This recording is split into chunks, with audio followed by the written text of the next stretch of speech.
5 police officers charged with murder in connection with the death of Joshua Etienne of Portsmouth. A legal framework to facilitate the development of small business and government's housing revolution enters a new phase. I am Julian Morris with the Channel 5 News. The details coming up. And don't waste time, eh? You know we deliver all over Dominica. The customer waiting for their product. All right?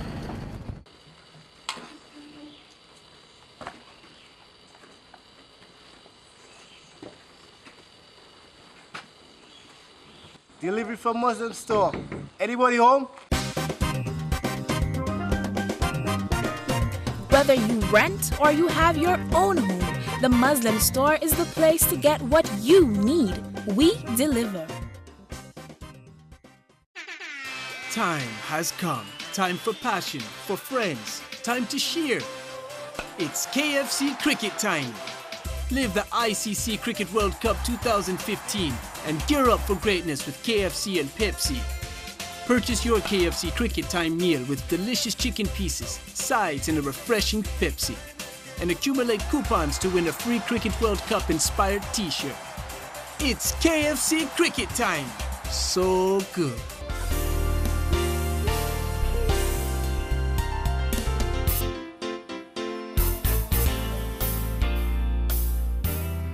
Wash your hands. I am Adora Toussaint, health educator from the Ministry of Health. Proper hand washing protects against the spread of many common illnesses and germs. Wash your hands often with soap and water, or you may use a hand sanitizer. Remember, clean hands save lives. Protect yourself.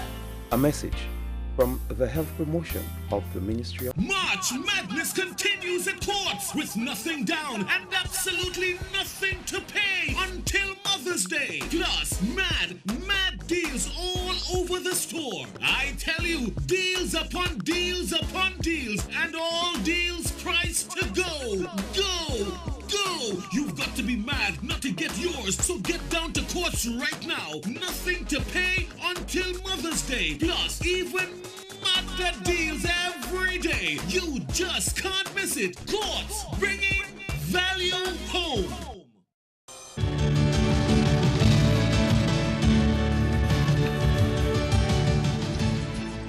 Topping the news, all 5 police officers accused in the death of Joshua Etienne have been charged with murder. The charges were read to them when they appeared before Magistrate Candia Carret George on Friday. This comes 8 months after Joshua Etienne's lifeless body was discovered in a police cell in Portsmouth in August last year. I spent some time outside court on Friday and found out that there had been some changes in the officers' defense team. They are now represented by the law chambers of Dyer and Don Yearwood. And what will happen now is that the matter has been adjourned to the 9th of June, but this time it will not take place in Roseau, it will take place in District G, that is in Portsmouth. The issue of bail for murder is to be dealt with at the High Court. Efforts were being made Friday to have officers remanded to the police barracks instead of the state prison. The question is they're remanded in police barracks. This is based on an arrangement, a compromise reached between the prosecution and the defense. That's very interesting because they've had other officers that they have kept in the security block in the prison, which they have kept them there. In fact, one is serving a sentence from there, an 8-year sentence. I don't understand why these are being treated separately. As again, I keep asking. They are charged with a matter murder, which is a matter for which the magistrate does not have jurisdiction to give bail. The media and family members were locked out of Friday's court proceeding. But at least we are a bit relieved that at least the charges were read and they are in custody. So let's just hope that because the justice system will, do the right things. All of us were on the same boat, Julian, we were outside. So I don't know. But the good thing about it is they were charged. And they are in custody. So you have a measure of... relief, yes. And while all eyes were focused on other exits at the courthouse looking for the officers to emerge, the accused exited the building through the main entrance, a move not anticipated by the crowd. Even all cameramen were caught off guard. The only female officer charged left the court building through a separate exit. And plans to table legislation to better guide development of the small business sector. The Ministry of Commerce, Enterprise and Small Business Development has a draft Small Business Development Act it plans to use to advance this process. We have to internally look at it in terms of appropriating it to our own needs, in terms of definition, in terms of what would you offer in terms of the technical assistance, technical support, who are your players. So we have a draft that we're working with. Then, of course, we have to have consultation with all the players. We cannot do that work without the SMEs. So we have set a timeline by which we have to do what we have to do. And certainly we want to set a path that we will achieve the result. There is government commitment to at least for us to have that legislation up and running by the end of this financial year. The Minister of Small Business Development says the act could likely be brought to Parliament by the end of the year. The political will is there in terms of getting this Small Business Development Act to Cabinet. Actually, it's been a request. It's been pushed from there. So have no fear. Hopefully, before the end of the year, pretty soon, we will have an act on small business to take to Parliament. In related news, more support for the small and micro business sector in the near term with the creation of small business development centers. The Ministry of Commerce, Enterprise and Small Business Development has partnered with the Organization of American States, the U.S. State Department, the University of Texas, and Caribbean Export Development Agency to establish small business development centers in the region. Locally, this has been in the making since 2012. The parties have resumed efforts to make it a reality. This week, representatives of the OAS and the university have been on island to strategize for the implementation of the centers here. This trip here this week was to make sure that the basics, that the foundation has been laid. The work that has to be done later on basically is in terms of getting that foundation cemented, for want of a better term, in terms of making sure that the kinds of systems are in place to support an SBDC center in Dominica. And trust me, I think the ministry is well on its way to getting that done, and we should be seeing those systems in place quite soon. The project is also being implemented in St. Lucia, Jamaica, and Barbados. Belize was the first of 5 countries to get a small business development center running in 2012. The SBDC can be looked at as more or less as a network of support. And so the ministry will take the lead to supervise, administer the project, and we would start with a pilot project through the NDFD, which is an existing institution. So it is ensuring that we have all of the processes, services, education, training that would meet the needs of small business enterprises within, for example, if we're piloting NDFD. So we would start with NDFD as one of the pilot centers. These centers will provide services such as business plan development, manufacturing assistance, and exporting and importing support. A project team has been discussing with the partners what is required for the project. We do have a small business unit or a business support services unit at the NDFD, which provides as much support as we can to the small business sector. We realize that small businesses go through various challenges as they go through their life cycles, and the environment in which they operate poses certain challenges. And some of these challenges are challenges that the small businesses, when they begin, do not even envision that they will encounter. We realize that this would be an upgrade to what we have, which is much required and which will be able to deliver more precisely and in a more measured way the services that is required. In more news now, government is planning for a new phase of its Housing Revolution program. Construction of 1,500 houses is being targeted in the administration's current 5-year term. Housing Minister Reginald Austrie says he has been discussing preparations with his permanent secretary as recent as this week, Wednesday. And we've been doing the matrix to find the method to do it, how we're going to do it, how we're going to phase it out, the costings, the designs, and I'm hoping that by the end of next week we'll have a full package that we can take to the government, and so some of those houses will find themselves into the upcoming budget between June and July. You are watching Channel 5 News. Coming up, how financial problems are impacting the programs of the National Council of Women. No matter what, it's gonna happen. There will be a match. You and me, nothing's gonna stop it. Believe me. I know what I have to do to beat you. I have to finish you. You're not fighting a man. You're fighting a beast. WrestleMania 31. Yes, you heard right. WrestleMania 31 live on Mappin's pay-per-view this Sunday, March 29 from 7 p.m. Channels 21 and 105. Sign up today. Only $28.75 for your seat at ringside. Only $28.75 for your seat at ringside. WrestleMania 31. WrestleMania 31. Mappin terms and conditions apply. I love family traditions, don't you? The fun you have when you're all together, preparing a meal that you'll all enjoy. Having the right kitchen appliances help bring it all together. And you can find them at Quartz. Appliances that give you more, fridges that keep food fresher, stoves that cook meals better. At Quartz, you get the world's best brands at the best prices. I love that, and you will too. For small and large kitchen appliances, Quartz, bringing value home. It's movies, entertainment, sports, news, travel, cuisine, and arts. Pink TV is here. With over 80 great channels to choose from to satisfy your entertainment needs no matter what. Watch all your pay-per-view programs with ease. Tier services included Fox Soccer Plus, Speed TV, and tennis. Watch quality local programming like the Channel 5 News and Ion Sports, all from the comfort of your home in full digital and HD. The thrill, the scare, and the emotion. Marpin 2K Pink TV, bringing value home because life is better with Marpin.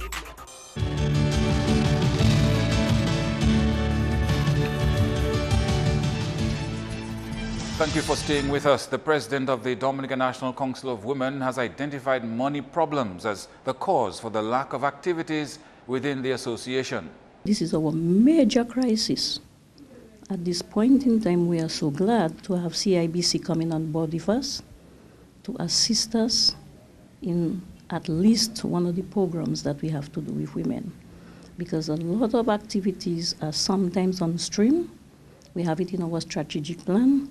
However, our main issue is financial. And so with no financial assistance, you know we cannot work it through.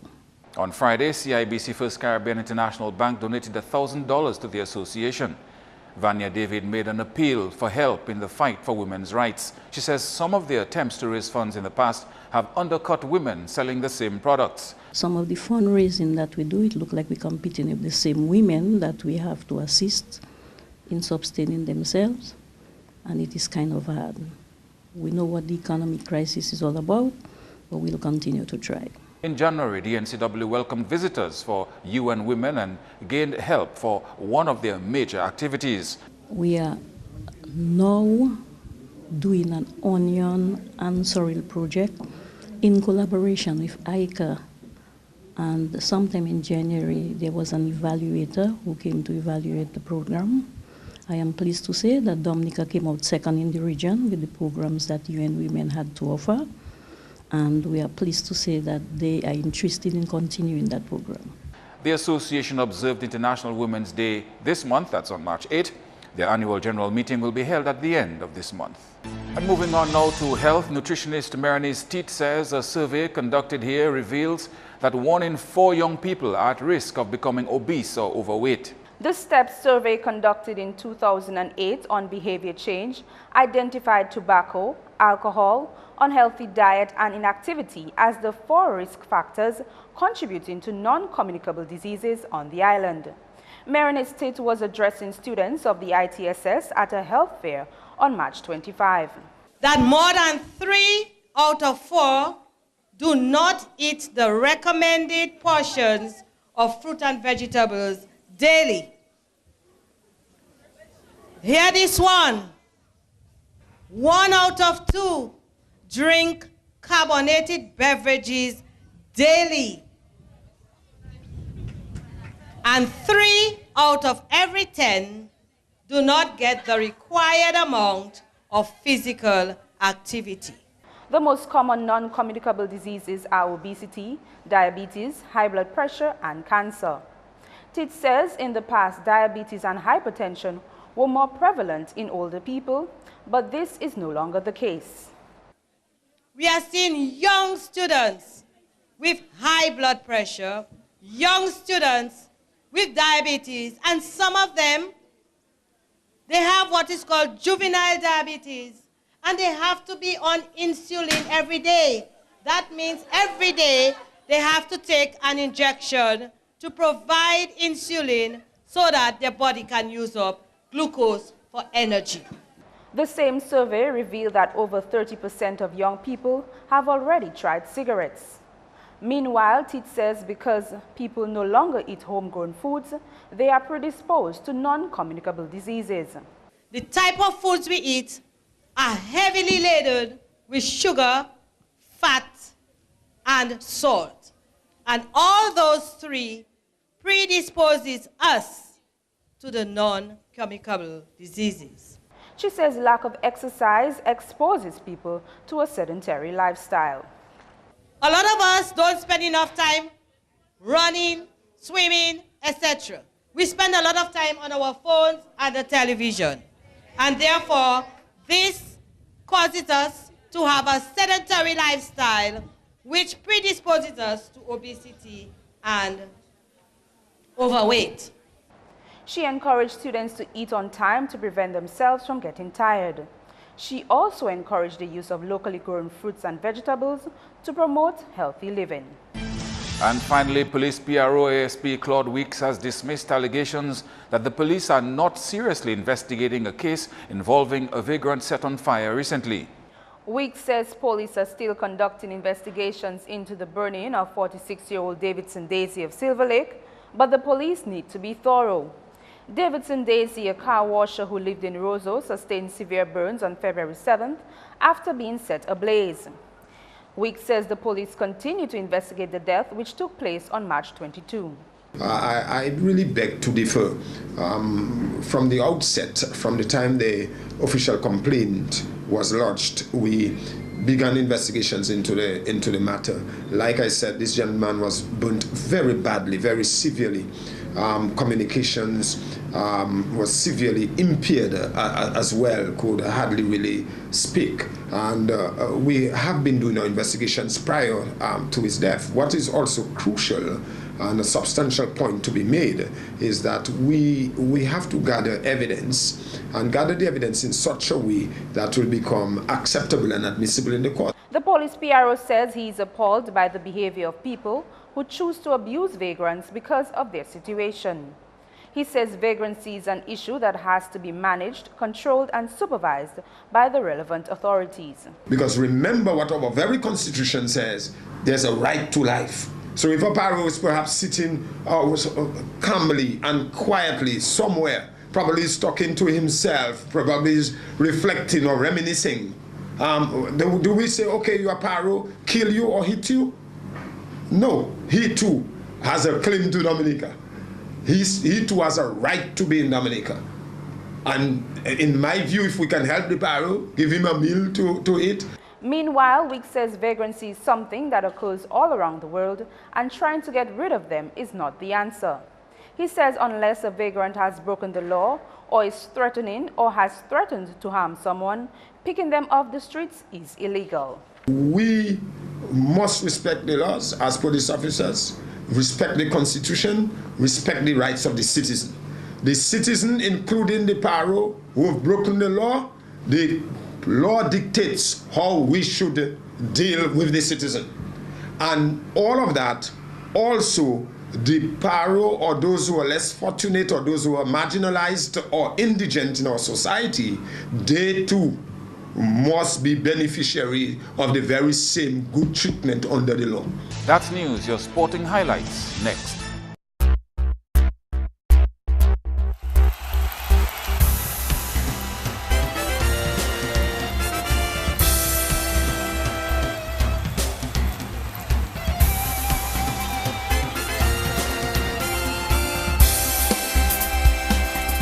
Dominica goes 1-up against the British Virgin Islands in a 2-game series of qualifiers for the 2018 Russia World Cup. Nature Boys fought to a 3-2 win at Windsor Park Sports Stadium Thursday. Coach Shane Marshall says victory was hard fought, but players didn't play to standard. To be honest, it wasn't up to standard, you know, it wasn't how I really wanted it, you know.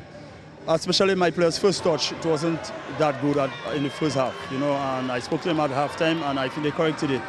There are a lot of chances, okay, like for example, we had a few crosses, and that's something we have been working on in practice, you know. I always tell you guys, when you're crossing the ball, make sure they cross the ball with purpose. Try to make sure they find their target. Like sometimes they cross the ball with no purpose, they just cross the ball and hoping that the striker will get on. But sometimes you have to really find your target when you're crossing the ball. And I think that contributed to some of our missed chances, you know. Julian Wade was really fighting up front, you know, and these guys, they notice he's quick and they were really getting on his back. So I realized if I brought him wide, it would be better for him to utilize his space on the wing. And Randolph is a very tricky guy, and his first touch is very good. You understand? So I decided to bring him in second half and kill off the game. Striker Julian Wade feels his teammates got the ball rolling and hitting the target too late. We had a game plan and we didn't stick to it, I should say. But we only got into the game 60 odd minutes into the game, and that's not good enough. We didn't execute our offensive patterns as we practiced, and all wrong, it wasn't a good game. It's a win nonetheless, and we should expect better on Sunday, right? Much better on Sunday. Meanwhile, the BVI coach owed his team's defeat to a lack of concentration. Coach Williams, I mean, going down 3-2 tonight, I mean, it wasn't a bad game, but what really went wrong for the BVI team tonight? I'm thinking just a lack of concentration. We score and then we switch off of holding that scoreline after 2-1, and then we end up conceding another goal. So once Dominica score in that last 5 minutes of the game, then we know that we have to even fight much harder in order to get ahead. I'm very much impressed with the team performance. At least we lost the game, but we could have even worked harder and come out successful. As you can see, I would say a little more fitness, because we went ahead based on goals and then we lost our momentum and fitness. They don't have such a large bench that I can choose from. That's also one of the major problems we are facing also. So hopefully coming next game we can sort ourselves out. BVI captain Andy Williams anticipates lessons being learned for a fairly young team. It is a learning experience for most of the team. So hopefully coming out of this, you know, they'll take it in a positive light, and definitely something to look forward to for the upcoming games. Both teams are hoping to make amends in time for Sunday's game. The Dominica Football Association hosts the final of its 3 Girls Football Festival Saturday at Windsor Park Sports Stadium. According to information coming from the association, girls aged 6 to 13 years are expected to take part in coaching and mentoring sessions on the basics of football. All this is in an effort to place girls football at a higher level. That's according to Youth Officer John Joseph when he spoke to Channel 5 Sports at the start of the Secondary School Girls League. He noted that the DFA continues its grassroots program to attract and develop children in the sport. In cricket, Australia is looking forward to adding to the record tally of International Cricket Council World Cup trophies this weekend. The Aussies will take on their co-host of the 2015 World Cup, New Zealand, this weekend with hopes of securing a 5th World Cup victory. New Zealand have gone through this season as the only unbeaten team thus far, but have a tall task ahead of them, taking on an informed Australian squad who crashed their way into the final against India earlier this week. Having to deal with the likes of Steve Smith's shot-friendly bat and the Mitchell pace duo of Stark and Johnson, the Kiwis are in no way short of performers. With ammunition like record-holding batsman Martin Guptill, leading wicket-taker Brent Bolt, and a strong contest is being expected come Sunday at MCG Melbourne. Historically, the two sides share 9 Cricket World Cup games between them, with Australia winning 6. And that's all the sporting highlights. Thank you for joining us.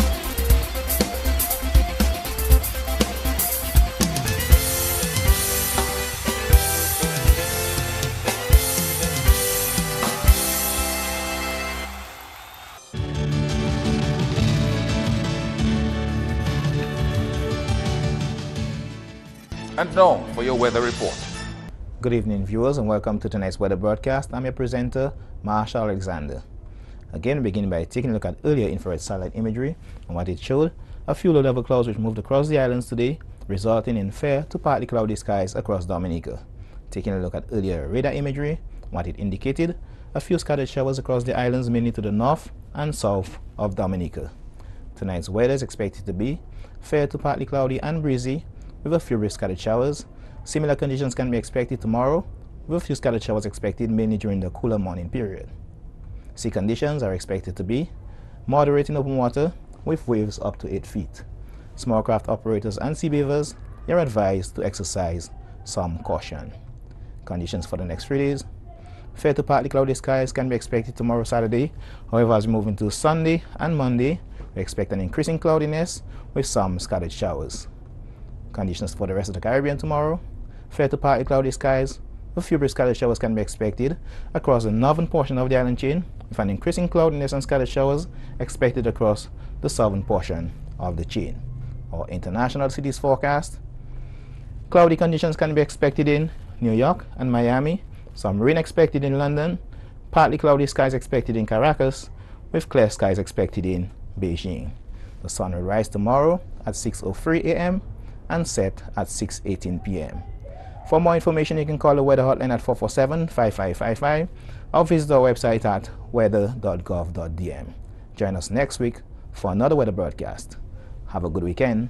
To end the news, the headlines again. 5 police officers charged with murder in connection with the death of Joshua Etienne of Portsmouth.